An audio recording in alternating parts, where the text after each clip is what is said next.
অর্থাৎ ইসমাইলের বয়স এখন এমন, এটা না বাবা যেটা বলে এটা হবে জবাই করা, তার একটা মতামত সবার দেখতে হবে বয়স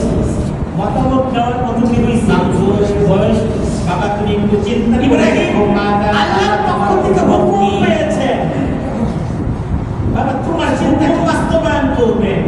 ছেলের সাথে আবার গল্প করলেন ইসমাইলের বয়স এখন এমন, হযরত ইব্রাহিম যেটা বলে এটা আল্লাহর কাছ থেকে একটা সন্তান চেয়েছিলেন, এমন সন্তান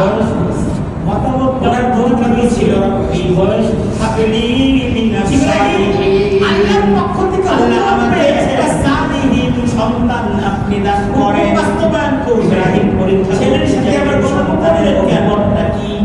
দেখি আমার সন্তান ইব্রাহিম তরিকা আল্লাহর কাছ থেকে একটা সন্তান চেয়েছিলেন, এমন সন্তান। এই সন্তানটা কাছে তো ছিল রব্বি হাবিলি মিনাস সালিহিন, আল্লাহ আমাকে একটা সালিহিন সন্তান আপনি দান করেন। আমানত ইব্রাহিম পরীক্ষা সন্তান আমার স্ত্রী হাজেরা তাকে কি সন্তান করে তুলেছে, কোন মেজাজে মায়ের দায়িত্ব আছে। এই সন্তানটা মায়ের কাছে বড় হয়েছে, বাবা যখন আল্লাহর হুকুম পালনে ঘরের বাইরে তখন মায়ের পরীক্ষা করতেছে যে আমার আমানতের তরবিয়ত এই সন্তানের শিক্ষা, আমার স্ত্রী হাজেরা সন্তানের ঈমান শিক্ষা সন্তানের আমলে সালে একটা সন্তান ইসমাঈল হিসেবে গড়ে তোলা, জবিহুল্লাহ হিসেবে গড়ে তোলা, এটার শিক্ষা প্রতিষ্ঠা। বাবা যখন আল্লাহর হুকুম পালনে ঘরের বাইরে তখন মায়ের দায়িত্ব হলো সন্তানকে গড়ে তোলা। হযরত হাজেরা ইসমাঈলকে তরবিয়ত সন্তানের শিক্ষা, ইব্রাহিম আলাইহিস সালাম সন্তানের ঈমানের কাছে সন্তানের আমলে সাথে যে তরিকায় সন্তানকে ইসমাঈল হিসেবে গড়ে তোলা, জবিহুল্লাহ হিসেবে গড়ে তোলা, এটা শিক্ষা এই স্বামীকে দেখেছেন মা সন্তানকে সেভাবে গড়ে তুলেছেন। তোমার বাবা বা আল্লাহর জন্য হযরত হাজেরা ইসমাঈলকে কোরআন ঠিক সেই ইব্রাহিম আলাইহিস সালাম নিজে স্বামীর কাছ থেকে এটাই শিখছে, স্বামীকে যে তরিকায় দেখেছে যে ঈমানের প্রচেষ্টা রাখে, ছেলের তরিকা দিচ্ছে নিজে স্বামীকে দেখেছে তার ছেলের সন্তান সেভাবে গড়ে তুলেছে। আমি তো তোমার বাবা আল্লাহর স্বপ্নে দেখছি, আল্লাহ কখনো ছোট ছেলে বলে না আমি সেই ইব্রাহিমের সন্তান করে তুমি আমার ভাইয়ের কোনো খবর নেন নাই, আমার কোনো খবর নেন নাই, কোথায় হাদিসে প্রথম সাক্ষাৎ এটার কোনো খোঁজ খবর নাই, এতদিন ছেলের প্রথম পরীক্ষা নিয়ে আসছে, প্রথম গল্প তার ছেলের সাথে বাবা সন্তান হযরত ইসমাঈল বাবা ইব্রাহিমকে উত্তর দিয়েছেন ইয়া আবাদি পরে আমাদি আমার মায়ের কি করেন নাই, আমার কোনো খবর নাই, কোথায় হাদিসে আমি করে খবর নাই, এতদিন ইনশাআল্লাহ আসছে সন্তান হযরত ইসমাঈল। আপনি আমাকে বাবা ইব্রাহিমকে আপনি আল্লাহ দিয়েছেন বাস্তবায়ন করুন। ইয়া আবাবি আমি আমার প্রিয় বাসুকি আমি কোন করে আমি ওর যা আদেশ করা হয়েছে আপনি করেন। সাদ্দাজিদুনি ইনশাআল্লাহু মিনাস সাবিরিন, কুরবানির জন্য প্রস্তুত হয়ে গেলেন। আপনি আল্লাহকে আদেশ করেন, আপনি আল্লাহর হুকুম বাস্তবায়ন করবেন। আমি বাবা আপনার হুকুম বাস্তবায়নে আমি কোনো সংগ্রাম প্রস্তুত, আমি ওর বাবা কুরবানি করার জন্য প্রস্তুত, সন্তান আল্লাহর জন্য কুরবানি হওয়ার জন্য প্রস্তুত। ফালাম্মা আসলামা তাআল্লাহু লিল-জাবিন হয়ে গেলেন। আল্লাহ আয়াতটা পড়ে বাবা তার সন্তানকে শোয়া দিয়েছে, আসলামা হযরত ইসমাঈল প্রস্তুত, বাবার কাছে একটা আবেদন করেছে আব্বা সন্তান প্রস্তুত এখানে বাবা কুরবানি করার জন্য প্রস্তুত, সন্তান আল্লাহর জন্য কুরবানি হওয়ার জন্য প্রস্তুত। আমি আসলামা সামনাসামনি বাবা আল্লাহর হুকুম পালন করে বাবা তার সন্তান আপনার এসেছে কাবা এটা যেন অন্য থাকে সন্তান বাবাকে আবেদন করেছে আব্বা আমি কিন্তু বেঁধে নেই, কষ্ট হবে তো যদি আমি নাড়াচাড়া করি, বেঁধে নেই তাহলে আমি আসলে আমরা চেষ্টা করে দেখতে চাই আমি কিন্তু কোরবানি সামনাসামনি সন্তানের সাক্ষাৎ না হয়। আল্লাহর হুকুম ইব্রাহিম দিওরা আপনার এসেছে কাবা এটা যেন সেই মিনারে সন্তান এসে মিনারে দিচ্ছে, কুরবানি করতেছেন। আসমানের সমস্ত ফেরেশতারা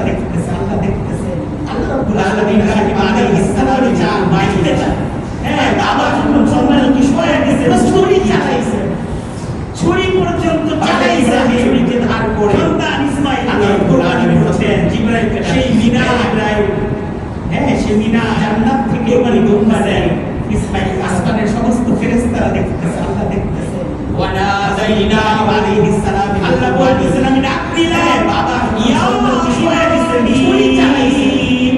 ছুরি আমাদের উপর চালাইছেন আমাদের সারপর আল্লাহ জিবরাইলের মাঝে হে জিবরাইল বাস্তবায়ন করেছো জান্নাত থেকে একটি আমার পরীক্ষা হয়ে গেছে সাদ্দাক্তা রুইয়া ওয়ানাদাইনাহু ওয়াফাদাইনাহু বিযিকরিল দিলাম ইয়া ইব্রাহিম হে আমার ইব্রাহিম জান্নাত থেকে আদো সাদ্দাক্তা রুইয়া চালাইলেন হযরত ইব্রাহিমের মাঝে যে জবাইয়ের বাস্তবায়ন করেছো ইসমাঈলকে তো আমার পরীক্ষা হয়ে গেছে সাদ্দাক্তা ইসমাঈল তিনি যখন দাঁড়িয়ে দেখলেন যে দুম্বা কুরবানি হয়ে গেছে ইলাহু বিযিবিহি তিনি কুরবানির জন্য প্রস্তুত ছিলেন নিজেকে কুরবানি করার জন্য দুম্বা তখন হযরত ইসমাঈল চালাইলেন হযরত ইব্রাহিম আল্লাহু আকবার ইসমাঈলকে চালাইলেন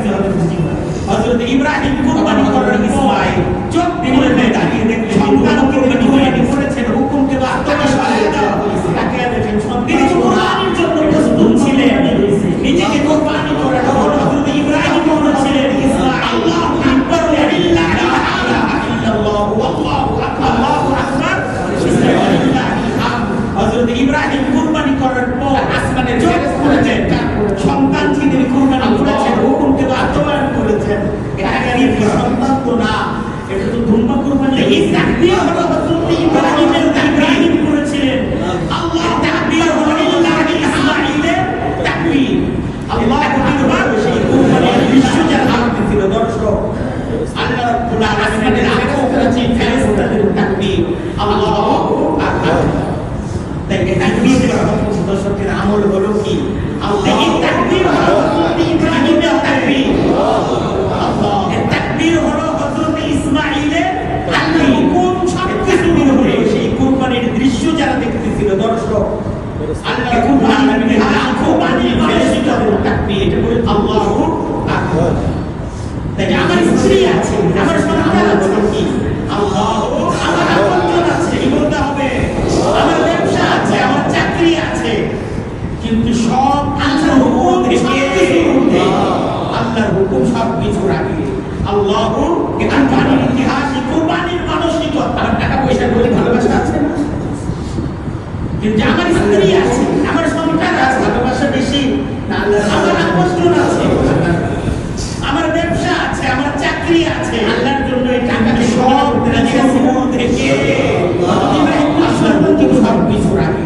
আল্লাহু আমাদের জন্য করুণা সন্তান কুরবানি না আমার টাকা পয়সার প্রতি আল্লাহর জন্য কার জন্য আল্লাহর জন্য আল্লাহ কার ভালোবাসা বেশি প্রাণী আল্লাহর জন্য হালাল করে দিয়েছে সারা বছর আমরা এই সমস্ত পশুগুলো আল্লাহর জন্য এই টাকাকে কুরবানি করতে রাজি আছি আমরা হালাল খাদ্য হিসেবে কতদিন এই কুরবানির সময় আমরা এটাকে আল্লাহ আমাদের জন্য কুরবানি না সন্তান কুরবানি না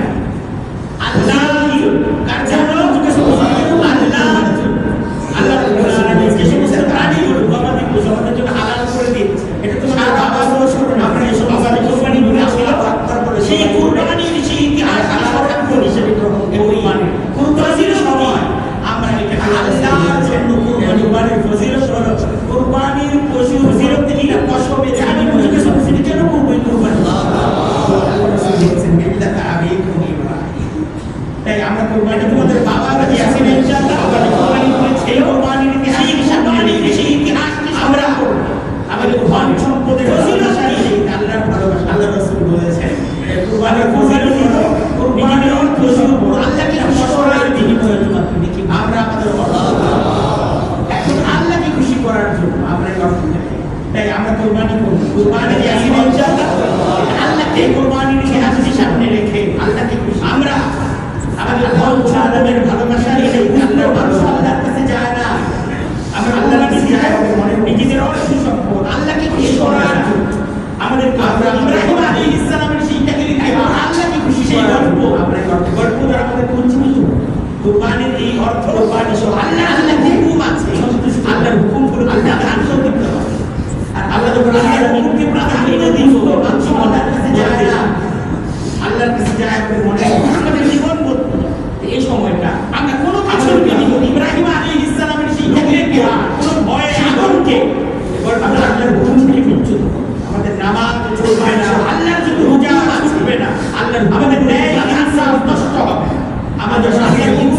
আনন্দ দিব, হালালের উপর আমাদের জীবনকে গ্রহণ করব। এই কুরবানির জন্য আমাদের জীবন গুরুত্বপূর্ণ, কোনো কিছু শুরু হলো এই কুরবানি আমরা জীবন কোনো ভয়ে আতঙ্কে আমরা আল্লাহর হালাল সম্পর্কে কি করতে নামাজ ছুটবে না, এবাদত ছুটবে না, আমাদের ন্যায় ইনসাফ নষ্ট হবে, আমরা সব ইনসাফ করে হালালের উপর আমাদের জীবনকে গ্রহণ আমরা আগামী কুরবানির জন্য অন্যতম গুরুত্বপূর্ণ বিষয় হলো এই কুরবানি আমরা হালাল শুরু হচ্ছে, আমরা যেভাবে হালাল বিশেষ কিছু ইবাদত হবে, কুরবানি ইবাদত যারা পারি না হারাম সম্পর্কে পারি ইনশাআল্লাহ 10 একটা রোজা রাখবো, এক বছর রোজা রাখবো, একদিন রাতে ইবাদত করব আমরা, আগামী এটা সবই কদরের রাতে ইবাদতের সম্পূর্ণ আজকে কুরবানির ইতিহাসটা এই দশক না খুব ইবাদত যেগুলো একটা আমল তাকবীর আমরা যে 9 তারিখ মাসের যে বিশেষ 13 তারিখ পর্যন্ত প্রতি ফরজ নামাজের পর তাকবীর বলে যারা পারি না ফরজ যারা 4 দিন থেকে একটা রোজা তাকবীর বলে এক বছর রোজা রাখা, পুরুষরা সব একদিন রাতে ইবাদত করব, সশব্দে এটা সবাই কদরের রাতে বাজারে চলে যেতে তাকবীর একজন বলতে না এই দশকটা খোঁজে রাখি বা একটা আমল তাকবীরের মাঝে তাকবীরের মধ্যে হচ্ছে 9 তারিখ থেকে সবাই করে 10 তারিখ পর্যন্ত প্রতি ফরজ নামাজের পর সুবহানাল্লাহ আর 4 দিন থেকে তাকবীর বলা সুবহানাল্লাহ, পুরুষরা সশব্দে এরকম তাকবীর সশব্দে সাহাবায়ে কেরাম দাঁড়ায় আছেন বাজারে চলে যেতে তাকবীর একজন বলছেন আল্লাহু আকবার, অন্যরা লা ইলাহা ইল্লাল্লাহ, পুরো বাজারের মাঝে তাকবীরের গুঞ্জন আল্লাহ রাব্বুল আলামিন সবাই করেন আল্লাহু আকবার, সুবহানাল্লাহ, আলহামদুলিল্লাহ, লা ইলাহা ইল্লাল্লাহ, এরকম তাকবীর এই সময় শিখেছেন।